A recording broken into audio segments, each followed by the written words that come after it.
Hi guys, welcome back to my channel. This is like the third take I'm taking. Oh, it's the third take of the video. It's so hard to actually just be able to explain something even though you've lived through it. It's like you're thinking, did I word this wrong? Should I have said it in a different way? So this is like the third time I'm trying to take this video. God help me. But first of all, I just want to say thank you to those of you that reached out. I really appreciate your words of encouragement and also your just thoughtfulness to leave an encouraging comment. I really do appreciate that. Mostly my video today, I want to center on how God has kept me from, or has enabled me to be able to live 9 years without never having taken any medication. I know that usually and I don't know if this is just my experience, but when I first tested positive, obviously I thank God that the first person that had access to me to counsel me was an Adventist woman who told me, not that, go get this medication, but, stop eating this and this and this and focus on this food and start doing this. And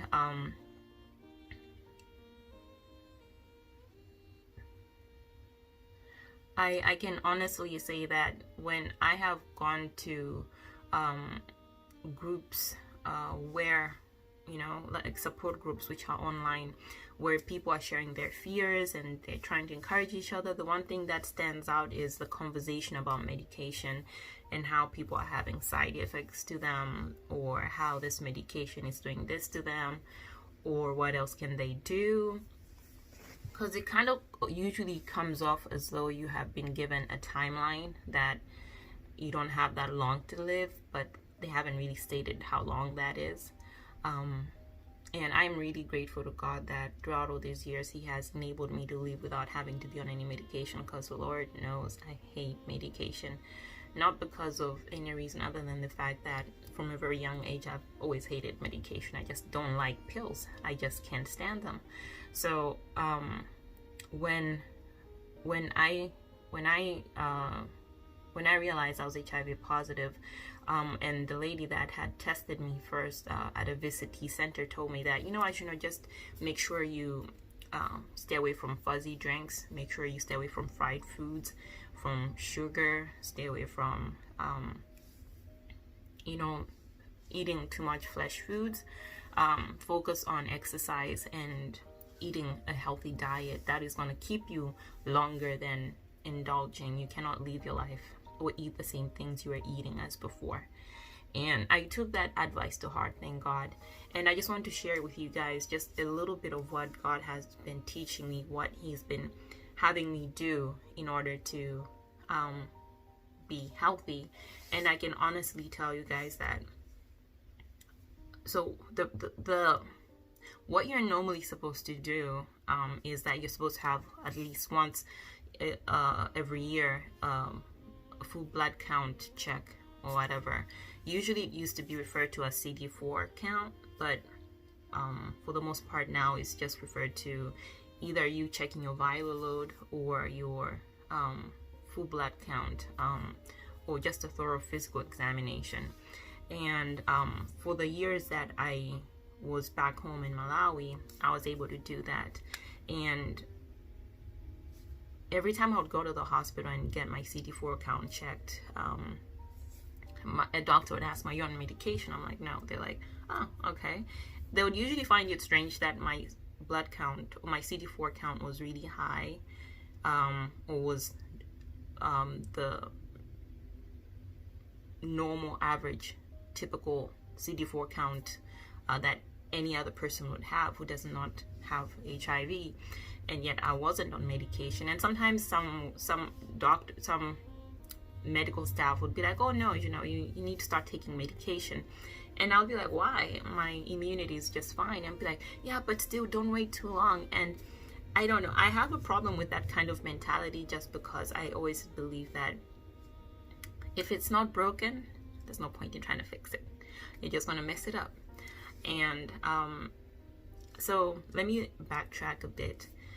So how did it happen? How was I able to stay 9 years and still 9 years, like right now, and not be able to be on medication? So there are some things that I would definitely say that changed a lot in terms of my overall health, and I feel like I'm healthier now than I used to be back in the day before I was even HIV positive. And one of those things, first and foremost, is my diet. I was in a health institution, in a school, in a university that basically was plant-based. So for 4 years that I was there, whether I liked it or not, I was on a plant-based diet. And that was even while that was like in my second year when I found out that I was HIV positive. I was kind of forced to be on a plant-based diet without really wanting to. And I think in hindsight, it was God's grace, because had I been in any other environment, my diet would have been very horrible. But there I was in an Adventist school. I find out I'm HIV positive, and I'm forced to go to the cafeteria and eat plant-based meals. And by God's grace, I was also able to stop smoking, to stop drinking. And after that situation happened, when I graduated, I intentionally now became vegan. Not because of my health, but at that time I wanted to maintain my weight. I was always a chubby kid when I was young. And after becoming vegan, when I'd gone back home, one of my sisters actually told me that, you know what, I'm also vegan. And she, being a doctor, had also advised me that, you know what, it is actually possible to live with HIV and never be on any medication by just being faithful. It is so true what the Word of God says, that do not despise humble beginnings or small beginnings. Because who knew that by going to an Adventist university and being forced, yes, I'll use the word forced because I did not enjoy it, being forced to eat a plant-based meal would lead to me 4 years later becoming a vegan. But anyway, so first things first, the one thing that God did work on in terms of my health was my diet. And being as it is that I wasn't really that educated in terms of nutrition, it is something that even today I'm still learning.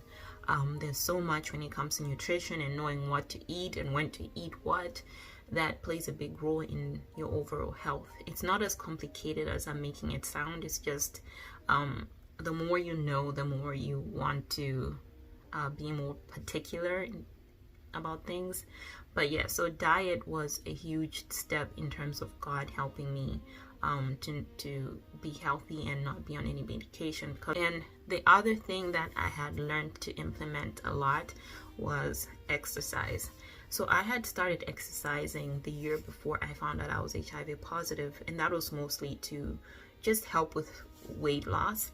But now it became more reason for me to want to boost my immune system. And so I implemented a lot of cardio, strength exercising, any reason I would have to, to just stretch my limbs, I would take it. And we really underestimate the value of exercise. Sometimes we think that, I work maybe a really hard job, that, I'm carrying heavy equipment and I'm exempted from exercising because that was exercise enough. But nothing can really take the place of intentionally setting out to getting your body to move, to actually sweat, because that is one way that your body eliminates toxins. And one other thing that I'm sorry, I'm not trying to rush, I'm just really so eager to share with you guys most of the things that I learned and that I have been able to implement. And one of the things that I learned in my second year of being vegan. In my first year of being vegan, when I was mostly surrounded by health missionary, by medical missionaries, so they would share with me these things, was fasting. And I don't mean spiritual fasting, but I mean intentionally setting out to not eat, be it a day or two. Not because of anything other than the fact that you want to give your body rest. We put our bodies through so much in terms of digestion, in terms of there's already breathing, the body has to take nutrients to this organ, to that organ, and even breathing itself can be taxing. Not that we shouldn't breathe, but I'm just trying to emphasize how the body is already working 24/7, and you setting out or being intentional to just put aside even a day of, let's say I'm not eating one day a week to let my body rest, it will do tremendous things to your body. And by that day of you not eating, you're of course taking in enough water to be hydrated so that your organs are actually having, enough to work with. That really does so much more than we will ever really realize. Just like there are 7 days in a week and God tells us to rest on the seventh day, our bodies need rest too. And that is also one of the things that I did a lot. And I usually also I still do it, but that is one thing that I did do very much when I was beginning to realize just the health benefits of what fasting could do to my body. And the other thing that I've learned was being intentional in terms of meal times. So sometimes in the African setting, I know that it is normal to eat 3 meals a day, and also to have one of those meals like late in the evening, but it's actually not good for you. You are supposed to, technically our body doesn't need too much when it comes to food. So when you set out to eat, when you're planning your meals during the day, like hours, in terms of the hours, things that you should consider, I would say that is, what season am I in terms of weather, in terms of the environment. Being intentional in terms of what time of the day you're eating really also does play a huge role. But also one thing that I have learned is to always judge the kind of work I'm doing. Last year I was a few years ago, like 2 years ago, a year and a half ago, I was doing this job that was physically taxing. I would move around a lot because I was a nursing assistant. So I spent a lot of time on my feet, and that meant that I had to eat differently from how I eat now. Right now I work more so in an office setting. I'm sitting down like from 9 to 5, and I cannot eat the same way I used to eat. So knowing and recognizing what your body needs versus what you want to eat is very crucial, because as much as I might want to eat more, I know my body cannot handle more because I'm putting in more than what my body is able to digest. Everything else would just be stored as fat in my body. And so that also really did help a lot. Eventually I ended up having to be on a diet which allowed me to eat mostly 2 meals a day. Sometimes I would eat 1 meal a day. But being as it is, breakfast is a really important meal of the day. It's usually advisable to eat at least 2 meals a day, the latest being 3 p.m. that you eat. Now, bear in mind that I'm not always faithful to these principles, and I thank God, because even when we're unfaithful, He is faithful. But I will say that these things definitely did and do help me till today. The other thing that I implemented was detox. We're looking at juicing, we're looking at fruit fasts, we're looking at hydration. All these things paired up together were things that I would do periodically, sometimes 3 days a week, every month, or sometimes I would do it, not every week I do a detox, but maybe once a month. Sometimes I'll do twice a month, depending on what I felt my body needed. And the point is, implementing detoxing in your body really does help a lot, because you're flashing out toxins, you are helping your organs to feel clean. It's the same thing as going without showering. You know, you need to shower, you need to remove the dirt.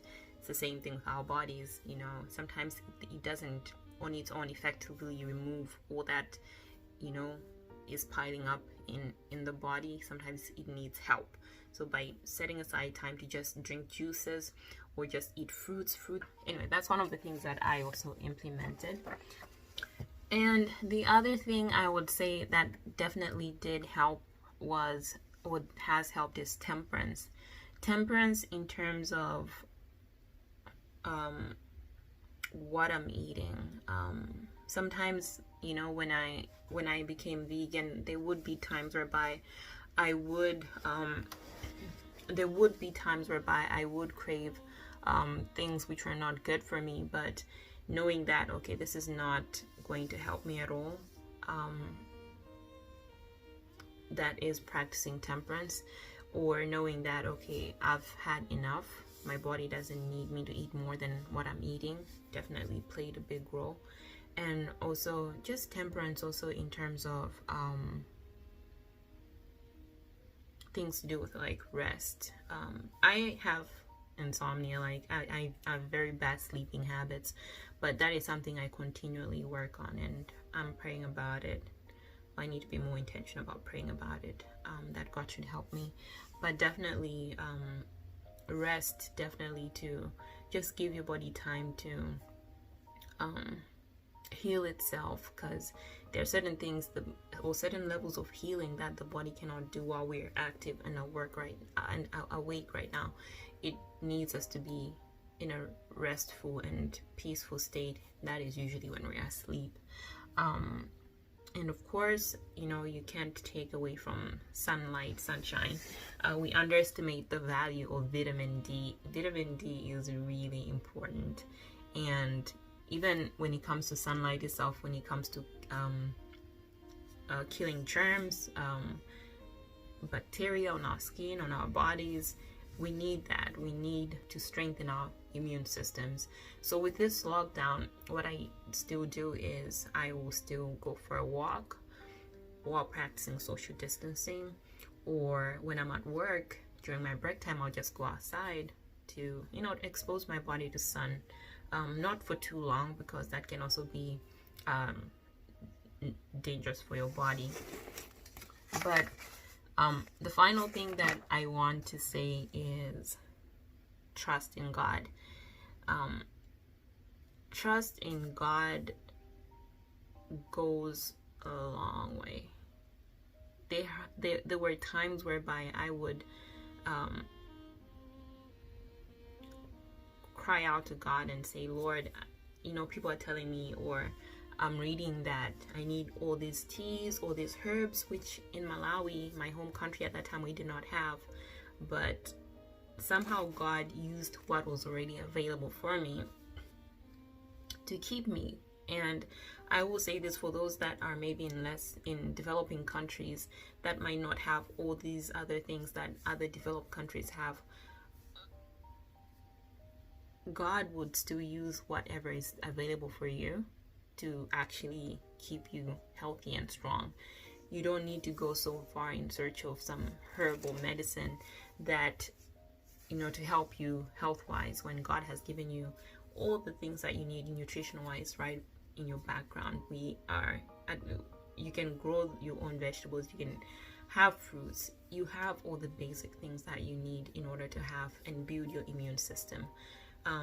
So I would definitely say trust in God. It gives you peace, because, you know, when the more you stress, the more your immune system will decrease. But the one thing I want to stress, that as much as I've mentioned all these things, we have to remember that the power is not really in the things that we do themselves, but in God. Just as when you look at the story of his power, did not really come from the fact that he had long hair. Sometimes when I was younger, I used to think that it's his hair that gave him power, but it wasn't. It was actually obedience to God that gave him power. And I want to stress how much being obedient to God and being faithful to God, and also just, you know, being honest with God. God knows our shortcomings. We don't need to put up a show for him, but just that even attempt to try and do his will. He hasn't left us without any help. God is going to meet us where we are, but that obedience, that trust in God, that faithfulness to him is what would give us more health than any other thing. And to remember that he is the life giver. The life, or the things, all the nutrients that we find in plants and fruits, etc., even in water, all those things come from him. He is the source of life. So yes, we'll find access to all those things. We'll find access to all these very good, amazing herbs. But if we take those things without considering who the life giver is, or the person behind all that, the power behind it, or the power itself, it's so useless. Then I don't see the point in it. It's the same verse that says, what will it gain a man to gain the whole world and lose his soul? I know it might not seem applicable here, because when we think of that verse, we think of it in reference to riches and whatnot, but it's the same thing. What will it profit me if I have all the health in the world, but yet I lose my soul? You know, well, there is nothing there. It would be better for you to actually have very poor health but gain eternity, because in hindsight, if you're losing your soul and you're having good health, you're as good as dead in my books. But anyway, that's really what I wanted to share with you guys. The purpose of this video was really for those people that maybe already have other illnesses, just other ways in which you can manage your illness, and other ways in which you can look at, you know, their options out there. But don't let God be the last result. Always look first to God, and everything else can follow. Thank you guys for watching, and the follow-up videos that I will do will mostly be to actually demonstrate what I implement. And thank you for watching, and until next time, from Given to Give Ministry, be blessed. Bye.